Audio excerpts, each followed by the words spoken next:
اعوذ باللہ من الشیطان الرجیم بسم اللہ الرحمن الرحیم۔ برداشت، تحمل، انا سے نجات، اس پہ تھوڑا بات کرتے ہیں۔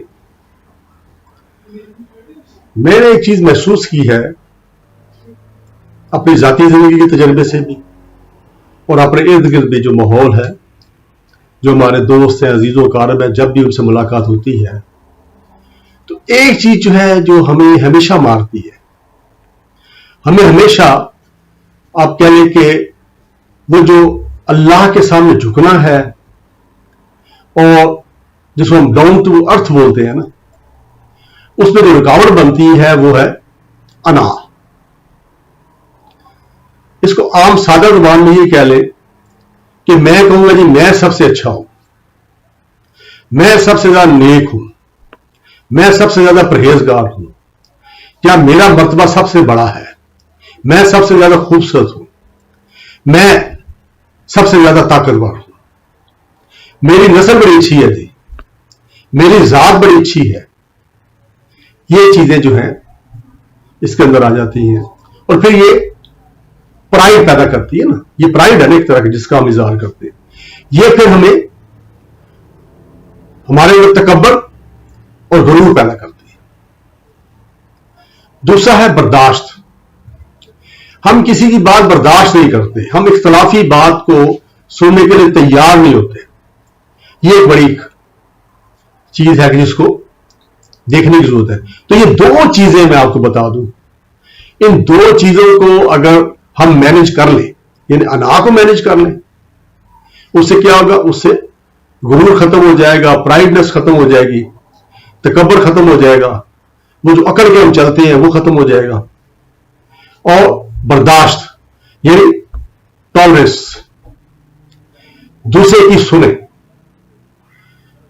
ڈائلاگ کی بات کریں۔ ہمارے ہاں اکثر جھگڑے جو ہیں وہ ان دونوں وجوہات کی وجہ سے ہوتے ہیں، اور یہی دو وجوہات ہیں جو ہمیں دین سے دور کرتی ہے۔ میں کہتا رہتا ہوں کہ مسلمان کون ہے؟ جو اللہ کو مانتا ہے، اور مومن کون ہے؟ جو اللہ کی مانتا ہے۔ اب اگر آپ جائزہ لیں تو دنیا کی ہسٹری اٹھا کے دیکھیں، یہی دو چیزیں جنہوں نے پوری انسانیت کو جب بھی نقصان پہنچایا تو انہی نے پہنچایا۔ کسی بھی شخص کی عاقبت خراب ہوئی اور دنیا بھی خراب ہوئی، وہ انہی دو وجوہات، یہ بڑی وجوہات ہے۔ آپ دیکھیں نا، ابلیس جو ہے جس کو شیطان کا درجہ ہم دیتے ہیں، اس کے اندر بھی تو یہی تھا نا، انا، فخر، تکبر، غرور، کہ میں سجدہ کیوں کروں آدم کو۔ یعنی اللہ تعالیٰ کا حکم ہوتا ہے کہ حضرت آدم علیہ السلام کا جب انہوں نے بت بنایا، ان کو تخلیق کیا، تو سب کو حکم دیا کہ سجدہ کرو، تو تمام فرشتوں نے سجدہ کیا سوائے ابلیس کے، کیونکہ اس نے کہا کہ میں اس سے بہتر ہوں، میں پرہیزگاری کے لحاظ سے، عبادات کے لحاظ سے، اور میری جو جسامت بنی ہے میں آگ سے بنا ہوا ہوں، یہ مٹی سے بنا ہوا ہے۔ اس نے یہ نہیں سوچا کہ حکم کون دے رہا ہے، حکم اللہ سبحانہ تعالیٰ دے رہے ہیں، جو اس کے بھی خالق ہیں، آدم کے بھی خالق ہیں، فرشتوں کے بھی خالق ہیں، زمین و مکان، زمین و آسمان سب کے مالک ہیں، اور روز محشر کے مالک ہیں، جنت اور دوزخ کے مالک ہیں۔ اب وہ حکم دے رہے ہیں، حاکم اعلیٰ ترین حاکم حکم دے رہے ہیں، تو وہ آگے سے اپنی انا اور اپنی بڑائی بیان کرتا ہے، اور اس کی وجہ سے پھر کیا ہوا؟ وہ اب ہم اس کو شیطان کہتے ہیں، اور ہر وقت ہم کہتے ہیں اعوذ باللہ من الشیطان الرجیم، کہ اللہ ہمیں شیطان سے بچا ہے، یعنی اس سے ہم نے پناہ مانگتے ہیں اللہ سے کہ میں ہمیں سے بچا۔ تو آپ اندازہ کریے کہ یہ کتنی ظالم چیزیں ہیں۔ اگر دائیں بائیں یا اپنے اندر بھی ہم دیکھیں تو کیا ہمارے اندر یہ چیزیں ہیں نہیں؟ کسی میں ذرا زیادہ ہے، کسی میں کم ہے۔ ہم جب جا رہے ہوتے سڑک پہ تو ہماری خواہش ہوتی کہ اگلا پہلے سلام کرے، کیوں؟ یہ بھی وہ چیز ہے کہ ہم اپنے کو اس سے بڑا سمجھ رہے ہوتے ہیں، اکڑ کہ میں پہلے سلام کیوں کروں، وہ کیوں نہ کرے۔ پھر اسی لیے کہتے ہیں نا کہ جب آپ نے جو صوفیہ کرام، بزرگان، مفتیان، وہ طریقہ بتاتے کہ اناج کو کیسے ختم کیا جائے، جو اناج کا گھوڑا ہے اس کو کیسے لگام دینی ہے. تو کہتے ہیں آپ میں سے دنیاوی طور پہ جو کم تر لوگ ہیں، یعنی جو مالی وسائل کے لحاظ سے، ادروائز جو ہم سے برتر بھی ہو سکتے ہیں، ہو سکتا ہے برتر ہی ہو، کوئی غریب ہے، کوئی مالی ہے، کوئی چوکیدار ہے، کوئی آپ کہہ لیں کہ سویپر ہے، کوئی ہے، آپ اس کو سلام کرنا شروع کر دیں. تو آپ کی جو انا ہے، آپ کا جو تکبر ہے، آپ کا جو غرور ہے، اس کی نگیشن ہوگی. صوفیہ کرام، بزرگان، ولی، پیران، جو اصل پیران ہے، وہ کیا کرتے تھے؟ میں مارتے تھے. میں کیا ہے؟ اپنی انا کو ختم کرنا. وہ کہتے ہیں کہ عشق کے بارے میں پوچھتے ہیں کہ عشق حقیقی کیا اور عشق مجازی کیا ہے. عشق مجازی دنیاوی عشق آپ کو پتہ ہی ہے. عشق مجازی کے جواب میں یہ کہا جاتا ہے کہ کسی ایک شخص کے سامنے اپنے انا کو کی نفی کرنا، اپنے آپ کو سرنڈر کرنا، یہ ہے عشق مجازی. عشق حقیقی کیا ہے؟ کہ پوری کائنات کے سامنے، اللہ سبحانہ تعالیٰ کے سامنے، پوری کائنات کے سامنے، اللہ کے بندوں کے سامنے اپنی انا کی نفی کرنا اور اپنے آپ کو کم تر سمجھنا ان سے. جو بھی سامنے آئے، بچہ سامنے آئے تو یہ ذہن میں رکھنا کہ اس نے گناہ کم کی ہے، اس کو سلام کرے، اس کا احترام کرے، اس سے شفقت سے پیش آئے. بڑی عمر کا شخص کو سامنے آئے تو یہ ذہن میں رکھے کہ اس نے چونکہ عمر زیادہ ہے تو اس کو زیادہ نیک کام کرنے کی، نیکیاں کرنے کی اور عبادات کرنے کا موقع زیادہ ملا ہے، لہذا اس کا احترام کرے، اس کو سلام کرے. ٹھیک ہے نا؟ تو اس طریقے سے اپنی انا کو، تو جو شخص اپنی انا جو ہے اس کو لگام ڈال لیتا ہے، اپنے غرور و فخر جو ہے اس کو قابو میں کر لیتا ہے، وہ اس دنیا میں بھی کامیاب، وہ آخرت میں بھی کامیاب. اب دیکھیں گے بزرگان دین، لال شہباز قلندر، سید علی حجویری المعروف داتا گنج بخش، حضرت بہادر ذکریہ ملتان والے، پیر سید عبد القادر جیلانی، اسی طرح باقی جتنی بھی لڑیاں ہیں. ہمارا سلسلہ سور بندی ہے، ہمارے جو بانی ہیں حضرت شہاب الدین رحمت اللہ علیہ، اجمیر شریف والے خواجہ غریب نواز، حضرت فرید گنج شکر، حضرت سلطان باہو، حضرت شاہ حسین، حضرت بلے شاہ، حضرت شاہ عبد الدیب بٹائی، کن کن کا نام دو. یہ سب انہوں نے کیا کیا؟ انہوں نے اپنی انا کی نفی کی، اپنے غرور تکبر کو قابو کیا اور اپنے آپ کو ڈاؤن ٹو ارتھ کیا. اللہ کے سامنے جھکے، ہر انسان سے اپنے آپ کو کم تر سمجھا. میرا مقصد کہنے کا یہ ہے کہ یہ دو چیزیں جو ہیں، میں آپ کو بتا دوں کہ بزرگان دین، مفتیان، ہمارے جتنے علامہ حضرات ہیں، مولانا حضرات ہیں، ہمارے مذہبی اسکالرز ہیں، سب اس بات پہ متفق ہیں کہ ان دو چیزوں کو اگر قابو کر لیا، ہم ساری عمر، ایک جو پیر ہے وہ کیا کرتا ہے؟ چونکہ وہ روحانی استاد ہوتا ہے تو اسے روحانی تربیت کرنی ہے. جب روحانی تربیت ہوگی تو روح کے اندر ہے. آپ کا جب نفس کنٹرول میں ہو گیا، آپ کا اندر کنٹرول ہو گیا، تو آپ کا پھر جو ایکشن ہے اس کو بھی اس کا اثر پڑے گا، یعنی آپ بظاہر بھی پھر کنٹرول ہو جائیں گے. تو پیر یہ کرتا ہے صرف، ٹھیک ہے نا، مرشد یہ کرتا ہے. تو مین چیلنج جو ہے وہ کیا ہے؟ انا کو کہ بت کو توڑنا، فخر، تکبر، غرور، اپنے میں کو ختم کرنا اور برداشت پیدا کرنا. برداشت، ہم نبی پاک حضرت محمد صلی اللہ علیہ وسلم کے ماننے والے، ان کی زندگی بھری پڑی ہے برداشت کے بارے میں. اب دیکھیں نا، عام مشہور دو واقعہ سنا دیتا ہوں کہ ایک بڑھیا جس کا واقعہ منسوب ہے نبی پاک کے ساتھ، کہ جب آپ وہاں سے گزرا کرتی تھی، آپ مکہ میں تھے اس زمانے میں، تو نئی نئی نبوت کا اعلان ہوا تھا، تو وہ آپ پہ کوڑا پھینکا کرتی تھی اوپر سے. تو نبی پاک جھاڑ جھوڑ کے گزر جاتے تھے، یہ برداشت تھی. آپ کو پھینکے نا کوڑا، آپ فون دروازہ کھٹکھٹائیں گے اور اس کی خوب ٹھکائی کریں گے. لیکن رحمت اللہ عالمین حضرت محمد صلی اللہ علیہ وسلم نبی آخر زمان، جن کے بعد کبھی کوئی نہ نبی آئے گا نہ رسول آئے گا، اللہ کے محبوب جن کو اللہ تعالیٰ نے اپنی معراج عطا کی، ان کے اوپر کوڑا پھینکا جا رہا ہے۔ اور جب ایک چند دن کوڑا نہیں پھینکا گیا تو بڑے پریشان ہو گئے، اما جی کدھر گئے؟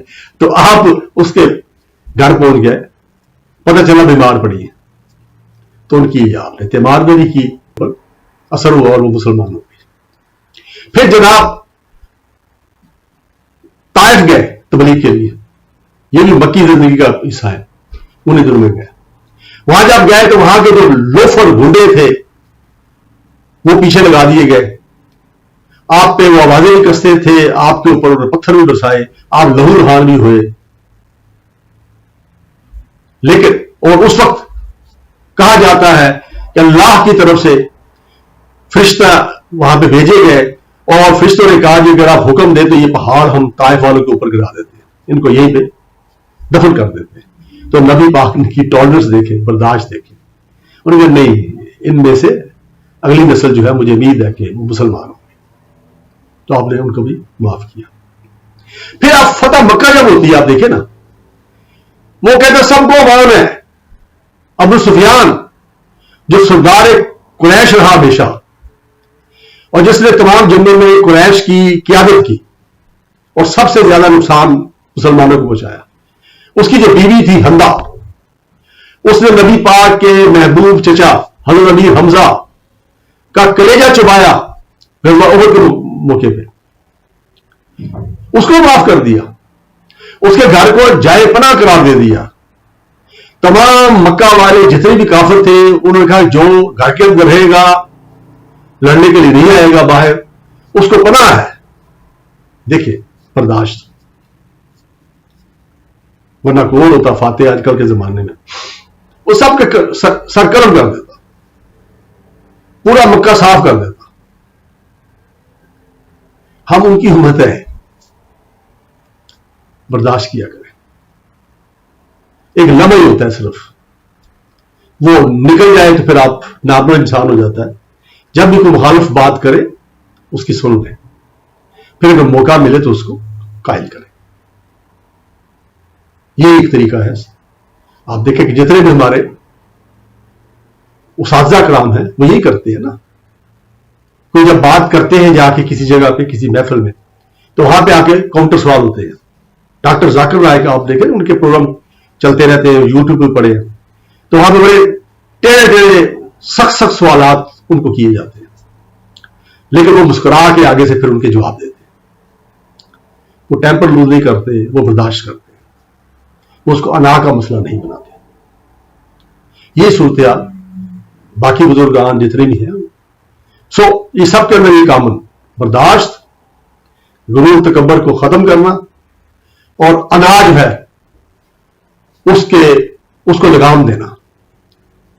یہ دو چیزیں اگر ختم ہو جائیں، اب مجھے آگے چلتے ہیں، پہلے اب ہم انا ختم نہیں کرتے، ہم برداشت پیدا نہیں کرتے، ہم اپنی پرائڈنس بھی قائم رکھتے ہیں کہ جی میں بہت بڑا افسر ہوں، میں بڑا امیر آدمی، بڑے پیسے والا ہوں، میرے 3 4 5 پلازے ہیں، جی میرے پاس فلانی گاڑی ہے، میں بڑا خوبصورت ہوں، میں جی بڑا صحت مند آدمی ہوں، میں تو جم کرتا ہوں اتنے گھنٹے روزانہ،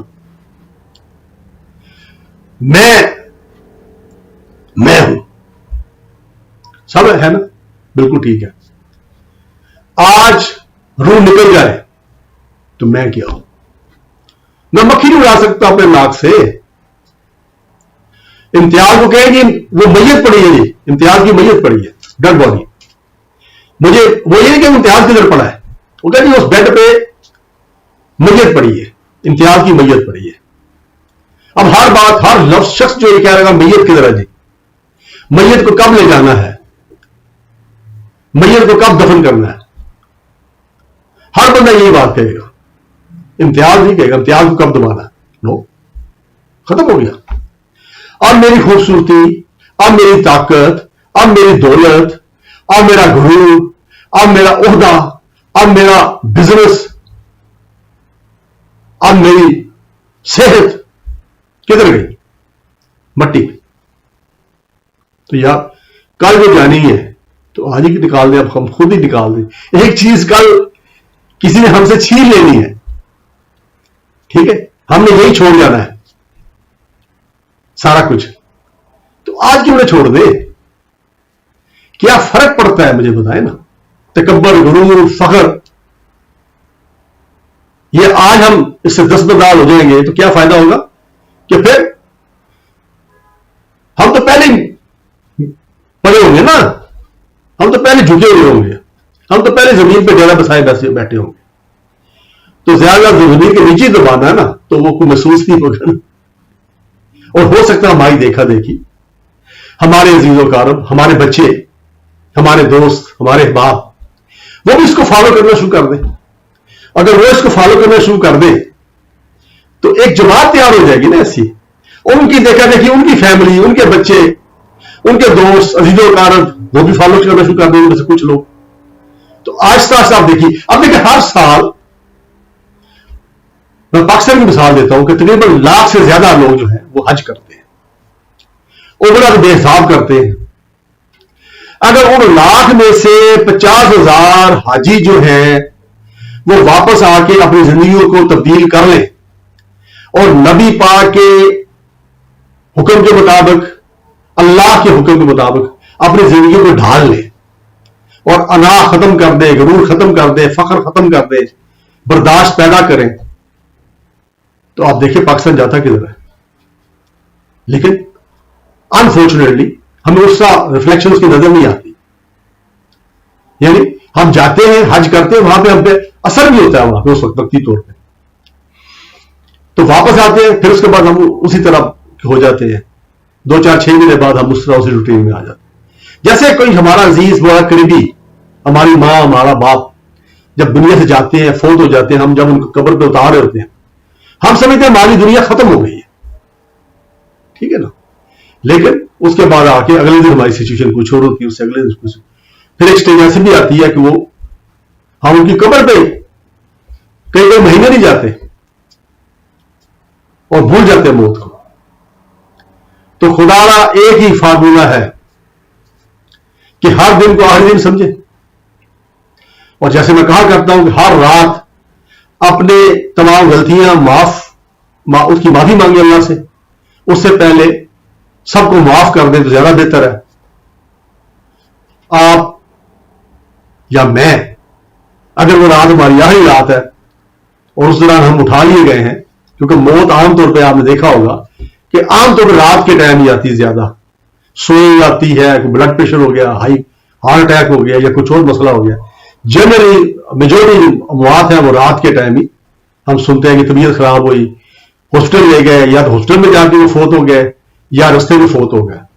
تو اگر ہم نے یہ معاف کر کے اور معافی مانگ کے ہم سوئے تھے تو اللہ نے ہمیں معاف کر دیا ہوا ہے. تو ہم اسی طرح اس دنیا سے گئے ہیں جیسے ماں کے پیٹ سے ہم پیدا ہوئے تھے. مجھے امید ہے کہ آپ اس پہ توجہ دیں گے، غور کریں گے، اور میری التجا ہے کہ اس پہ ضرور غور کریے گا، اور اپنے جو دوست ہیں، عزیز و اقارب ہیں، جن کا آپ چاہتے ہیں کہ ان کو بھی اس کا فائدہ پہنچے تو ان کو بے شک یہ شیئر کریں. بہت شکریہ، مجھے اپنی دعا میں یاد رکھیے. السلام علیکم.